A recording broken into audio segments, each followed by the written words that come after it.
In this recording, we're going to talk about how to use credit cards within AlarmBiller. So the first thing we're going to do is we're going to pull up a customer. So let's enter Peter Franklin and pull up our customer.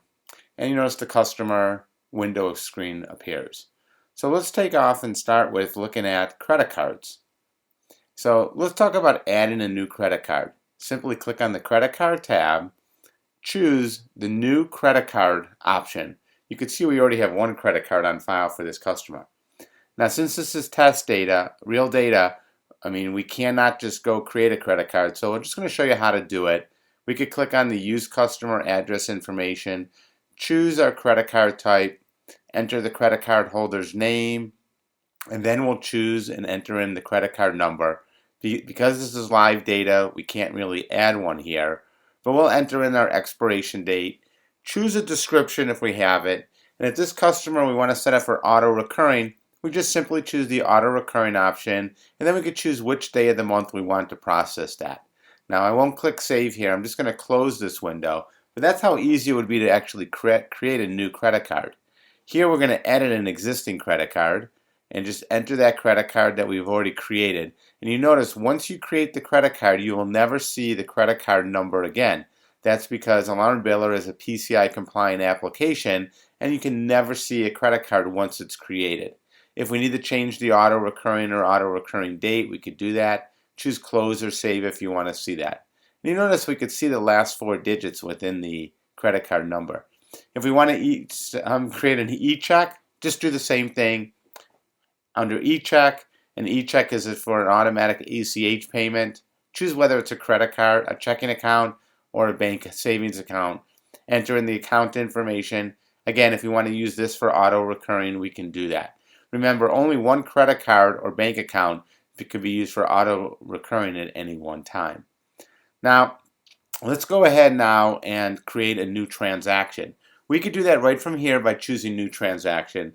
Or in this case, we're going to go back to our invoices, open up an existing invoice, and here we can see here we have an invoice that was done for a keypad it's $106.50. We'll choose the Pay It button and it brings us to our screen to make our payment.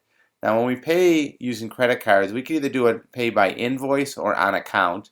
So here we'll do on account. We'll use today's date and we'll choose whether it's a credit card or an e-check, and then we'll choose which credit card on file we want to use. We can also click on new credit card or e-check right from here if we needed to. We'll put a description that this was okay by Peter, and if we want to send an email receipt to the customer, we can do that right from here. We'll choose which invoice we want to pay, and we already know which one because we selected that one. We can also do a partial amount if we want to do that. Click on Save. When you click Save, it will automatically transmit this credit card for processing. You can see it was approved. So our invoice, you notice now it doesn't show up on the list because it's been paid. We'll choose Show All Invoices. There's the invoice that's been paid. We'll click View, and we can see by choosing the payments applied that the payment was applied using our credit card today. If need be, we can unapply that payment or view the payment directly from here.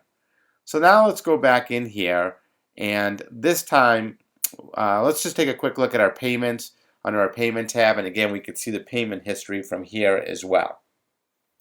So now what we're going to do is we're going to go in and let's generate a recurring invoice for this customer. But before I do that, I'm going to go in though into our payments and show a payment batch, and you notice the payment was automatically created for this customer and added to the payment processing for the day. No need to go in and repost the payments when they're done through credit card processing.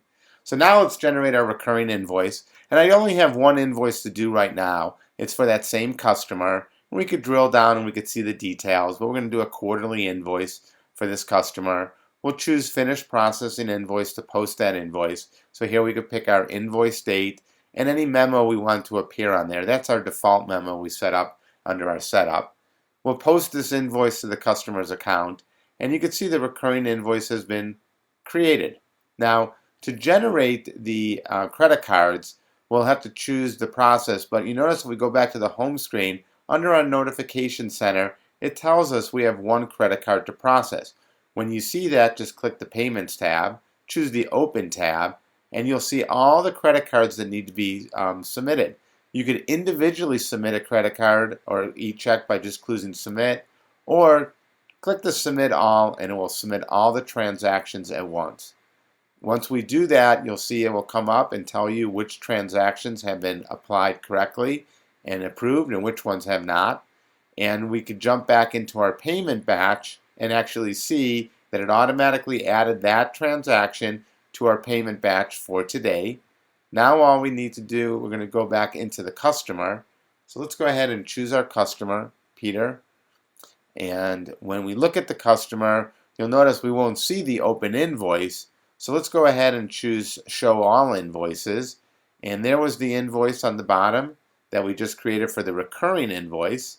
And if we view that invoice, we would see that it was paid through that credit card transaction. That's how easy it is to use credit cards within AlarmBiller. If you have any questions, please give us a call or email us. Thank you so much.